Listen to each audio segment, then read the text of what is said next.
औज़ुबिल्लाहिमिनश्शैतानिर्रजीम बिस्मिल्लाहिर्रहमानिर्रहीम। Knowledge factory के दोस्तों अस्सलाम वालेकुम।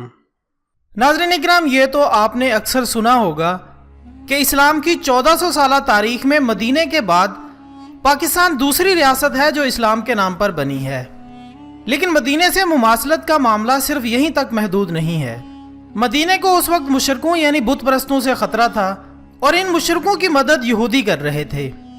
पाकिस्तान को भी इस वक्त बड़ी दजाली कुव्वत से ख़तरा है जिसकी मदद इसराइल यानी यहूदी ही कर रहे हैं। मदीने के मुशरकों के खिलाफ 3 बड़ी जंगें हुईं और चौथी जंग फैसला कुन जंग थी जिसमें मक्का फतह कर लिया गया था। इसके अलावा दोनों के नाम के मफहूम भी एक ही हैं। पाकिस्तान का मतलब है पाक लोगों के रहने की जगह। मदीने को पहले मदीनातुन्नबी और बाद में मदीना तैयबा कहा जाने लगा और इसका मतलब भी वही है, यानी पाक लोगों के रहने की जगह। नॉलेज फैक्ट्री के दोस्तों, हज़रत नेमतुल्लाह शाह वली ने आज से 850 साल पहले न सिर्फ क़याम पाकिस्तान की पेशनगोई फरमाई थी बल्कि इस मुल्क से अल्लाह ने जो काम लेने हैं इनके बारे में भी बता दिया था। क़याम पाकिस्तान से पहले नेमतुल्लाह शाह वली ने अपने एक शेर में ये फरमाया था, बाद अज़ां गिरत निसारे मुल्क हिंदुयां तमाम तासदी हिकमश मियाँ हिंदुस्तान पैदा शुद, यानी अंग्रेजों की हुकूमत सिर्फ 1 सदी तक कायम रहेगी। और नेमतुल्लाह शाह वली के इस शेर पर अंग्रेज हुक्मरान लॉर्ड किर्जन ने पाबंदी लगवा दी थी। इसके बाद क़याम पाकिस्तान से मुतालिक फरमाते हैं, 2 हिस्स चूं हिंद गर्दो खून आदम शुदरवा शूरशो फितना फजू अज गुमा पैदा शुद, यानी हिंदुस्तान 2 हिस्सों में तकसीम हो जाएगा और बहुत ज्यादा शोरश और खून खराबा होगा। फिर अगले शेर में फरमाते हैं, मोमना या बदअमा दर खजा असलाफ ख्वाहिश बादज रंजो उकूब बुत बख्त शाह पैदा शुद, यानी मुसलमान दारुल इस्लाम में अमान हासिल कर लेंगे। इस शेर में इन मुहाजिरीन की तरफ इशारा है जिन्होंने हिंदुओं के जुल्म सितम सहने के बाद पाकिस्तान आकर अमान पाई। 1965 की जंग का भी जिक्र किया है कि 17 दिन चलेगी और मोमनों को अल्लाह ताला फतह देगा। लेकिन 1971 की जंग के हवाले से एक शेर में बड़े दिलचस्प अंदाज में फरमाया है कि नारा इस्लाम बुलंद शुद बस दसे अदवार चरग बाद अज़ां बाद गरीक कहल शाह पैदा शुद, यानी इस्लाम का नारा 23 साल तक बुलंद रहेगा जिसके बाद दूसरी मर्तबा इन पर कहर टूटेगा। मुअज़्ज़ज़ ख़वातीन व हज़रात, आप जानते हैं कि पाकिस्तान इस्लाम के नाम पर बना था, लेकिन ठीक 23 साल बाद साजिशियों ने इसमें लिसानियत का जहर घोल दिया और बंगाली का नारा बुलंद किया गया। तब बांग्लादेश हमसे अलग हुआ और अपनी इस कामयाबी पर इंदिरा गांधी ने बड़े ही मगरूर अंदाज में यह कहा था कि आज नजरिया पाकिस्तान को हमने खलीज में गर्क कर दिया है। दोस्तों, इस पर बहुत ज्यादा अशार हैं जो इंटरनेट पर आपको बआसानी मिल जाएंगे, लेकिन मैं आपको यहां पर सिर्फ खुलासा बताता हूं। हजरत नेमतुल्लाह शाह वली ने पाकिस्तान को एक जबरदस्त जंगजू लीडर मिलने की पेशनगोई की है जिसकी क़यादत में पाकिस्तान की एक आखिरी और फैसला कुन जंग होगी जिसमें इब्तिदा में पाकिस्तान अटक तक खैबर पख्तूनख्वा और पंजाब के कई इलाके खो देगा, लेकिन मुसलमान जंग जारी रखेंगे जिसके बाद बिलाखिर दुश्मन को मुकम्मल तौर पर मगलूब कर दिया जाएगा।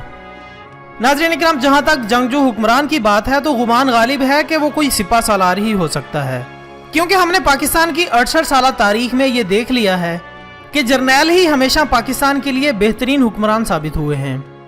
इसके अलावा इन अशार के हवाले से 2 चीजें ऐसी हैं जो आज हमें नजर आ रही हैं। पहली तो यह है कि हजरत नेमतुल्लाह शाह वली ने यह पेशनगोई की थी कि पाकिस्तान की मदद मंगोल करेंगे। इनके दौर में चीनी कौम को मंगोल कहा जाता था और आज हम देख रहे हैं कि चीन और पाकिस्तान मुत्तहद हो चुके हैं और दोनों एक दूसरे के मजबूत बाजू बनते नजर आ रहे हैं। दूसरी बात यह है कि अटक तक का इलाका खोने की बात को अगर इस तनाजुर में देखा जाए कि अफगानिस्तान में मौजूद 2 लाख अफगान नेशनल आर्मी पाकिस्तान के सख्त मुखालिफ हैं और इस बात में कोई शक नहीं कि इनकी क़यादत इंडिया के ज़ेरे असर है। यह मुमकिन है कि जब पाक फौज इंडिया के साथ जंग में मसरूफ हो तो अफगानिस्तान की हुकूमत को पाकिस्तान पर मगरबी सिमत से हमला करने का मौका मिल जाएगा और पाक फौज की गैर मौजूदगी में इनके लिए इन इलाकों में पेशकदमी करना मुश्किल नहीं होगा।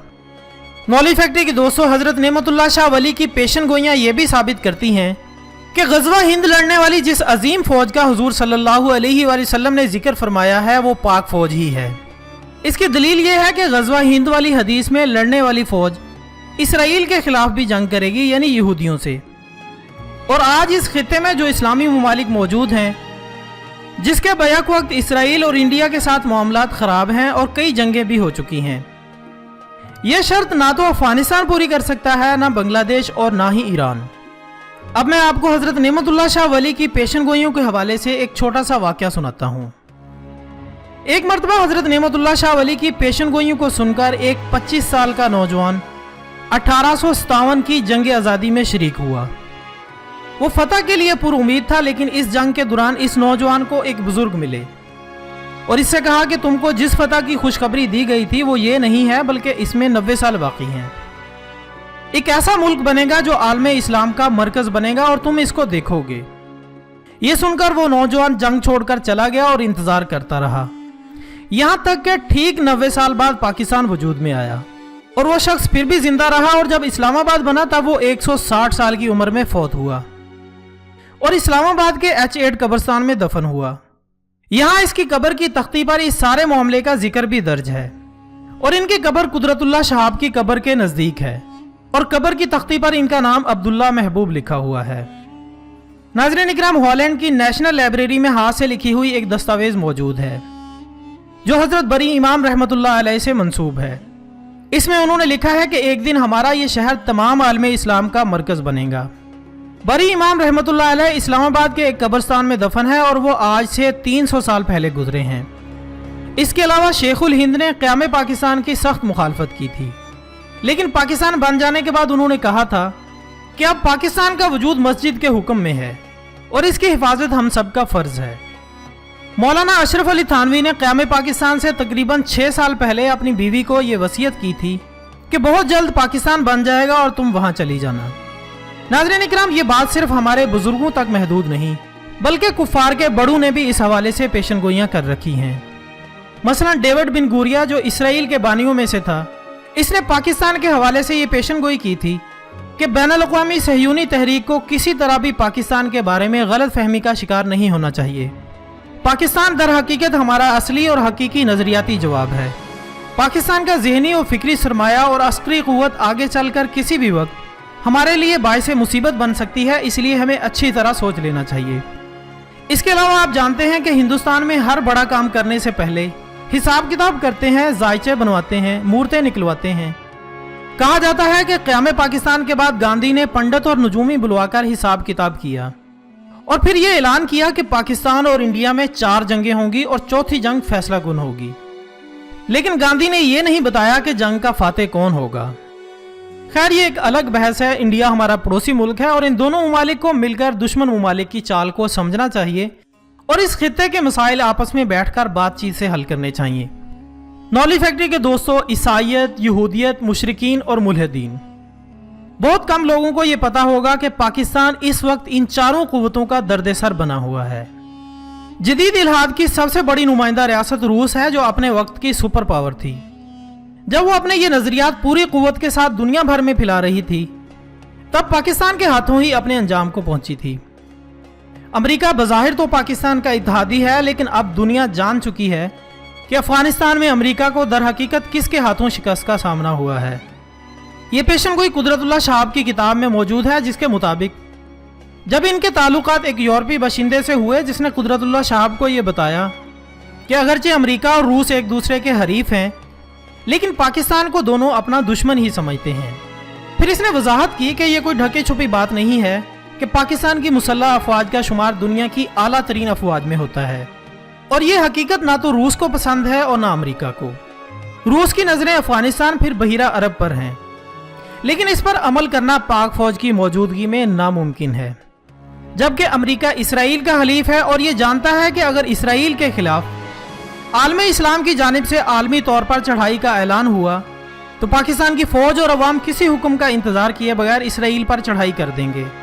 दोस्तों, ये पेशन गोई ग़ज़वा हिंद वाली हदीस में भी है और नेमतुल्लाह शाह वली ने भी यही बात की है। अमरीकी जंगी माहिरीन के मुताबिक अमरीका की अफगानिस्तान में नाकामी की वजह पाकिस्तान है। मुअज़्ज़ज़ ख़वातीन व हज़रात, पाकिस्तान के साथ एक मामला अजीबो गरीब है कि पाकिस्तान को नुकसान पहुँचाने वालों को अल्लाह ज़मीन पर ही निशाने इबरत बना देता है। दुनिया भर में इस वक्त आलमी इस्लाम के खिलाफ ऑपरेशन हॉर्नेट्स नेस्ट के नाम से एक प्रॉक्सी जंग जारी है, जिसमें खवारिज के जरिए इस्लामी ममालिक को बहुत तेज़ी के साथ तबाह किया जा रहा है। पाकिस्तान वो वाहिद मुल्क है जहां इस जंग में आलमी कुव्वतों को शिकस्त हुई है और ख्वारिज को इल्मी और नजरियाती दोनों महाजों पर पसपाई का सामना हुआ है। ताहिर शैफ को रूस ने शैतान का नाम दे रखा था क्योंकि इनका ख्याल था कि ये शख्स मरता नहीं है। इस शख्स को अमेरिका उज़्बेकिस्तान में रूस के खिलाफ साल तक इस्तेमाल करता रहा, लेकिन इसको जब पाकिस्तान के खिलाफ लॉन्च किया गया तो कुछ ही अरसे बाद ये पाक फौज के हाथों अपने अंजाम को पहुंचा। इसी तरह श्रीलंका के खिलाफ लड़ने वाली तामिल तहरीक के लीडर प्रभाकरन को लोग सूरज देवता कहते थे क्योंकि इसके बारे में ये मशहूर था कि इसको मौत नहीं आती।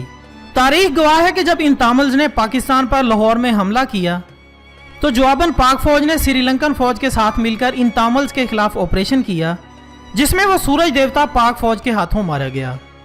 दोस्तों, अजीब बात है कि पाकिस्तान के खिलाफ लड़ने वाले अक्सर खारजियों को 3-4 साल से ज्यादा की मोहलत नहीं मिलती। खैर, अब मैं अपने जज्बात के बहाव को बंद बांधते हुए इस वीडियो को समेटने की कोशिश करता हूँ। दोस्तों, जरा इन इत्तफाकात पर गौर फरमाएं। पाकिस्तान आबादी के लिहाज से सबसे बड़ा इस्लामी मुल्क नहीं है, लेकिन इसके बावजूद दुनिया में सबसे ज्यादा नमाजी, रोजेदार, ज़कात देने वाले, मसाजिद, उलमा इकराम, हाफिज कुरान और हाजी पाकिस्तान में ही हैं। पाकिस्तान दुनिया में दावत व तबलीग का सबसे बड़ा मरकज है। पाकिस्तान को अल्लाह ताला ने दुनिया में सबसे अहम स्ट्रेटेजिक लोकेशन दी है और दुनिया की कई बड़ी सुपर ताकतें बैक वक्त किसी न किसी तरह पाकिस्तान पर इन्हिसार करती हैं। यही हाल पाकिस्तानी समंदर का है, बिलखुसूस ग्वादर का। पाकिस्तान को अल्लाह ताला ने 5 मौसम दिए हैं और यहाँ दुनिया का सबसे बड़ा नहरी निज़ाम है। कहा जाता है कि अगर पाकिस्तान सही मानों में अपनी ज़मीनों से पैदावार ले तो पूरे बर आज़म की ज़रूरियात पूरी कर सकता है। पाकिस्तान के पास बेपनाह मादनी वसाइल हैं जिनमें सिर्फ थर का कोयला ही सऊदी अरेबिया के कुल तेल के ज़खायर से ज़्यादा मालियत का है। पाकिस्तान के न्यूक्लियर मिसाइल प्रोग्राम का मुकाबला इस वक्त दुनिया में सिर्फ अमेरिका और चीन कर सकता है। बाकी तमाम ममालिक को इस मामले में पाकिस्तान ने बहुत पीछे छोड़ दिया है। क्या ये सब वाकई महज इत्तफाकात हैं या इस मुल्क पर अल्लाह ताला का खास करम है? पाकिस्तान के खिलाफ बेपनाह साजिशें होने के बावजूद अब तक अल्लाह ने इसको बचाया है। बेशक पाकिस्तान अल्लाह के राजों में से एक राज है। ये महज ज़मीन का एक टुकड़ा नहीं है बल्कि एक मुक़द्दस अमानत है क्योंकि इसके साथ आने वाले वक्त के बहुत से अहम तरीन मामलात वाबस्ता हैं। याद रखें, जो शख्स भी इस अमानत में ख़यानत करेगा वो अल्लाह की पकड़ से नहीं बच सकेगा। डॉक्टर अल्लामा मोहम्मद इकबाल, जिनको दुनिया अल्लाह का वली मानती है, उन्होंने अपनी उम्र का आखिरी हिस्सा पाकिस्तान के बारे में लोगों को आगाही देते गुजार दिया। दोस्तों, सिर्फ एक वीडियो में पाकिस्तान के हवाले से सब कुछ नहीं समेटा जा सकता। हमने कोशिश की है कि कुछ सीधा मामलात पर बहस की जाए। इंशाल्लाह फिर किसी वीडियो में इस मामले पर मुकम्मल तफसील के साथ बात करेंगे। अगर आपको हमारी आज की कोशिश पसंद आई हो तो वीडियो को लाइक करके हमारी हौसला अफजाई करें और आपसे मेरी दरख्वास्त है कि इस वीडियो को वतन की मोहब्बत के लिए ज़्यादा से ज़्यादा शेयर करें। कल मिलते हैं इंशाल्लाह एक नए टॉपिक के साथ। तब तक के लिए इजाज़त दीजिएगा। अपना दोस्तों, रिश्तेदारों, गिरदनवा के तमाम लोगों का बहुत ख्याल रखिएगा। अल्लाह हाफिज़।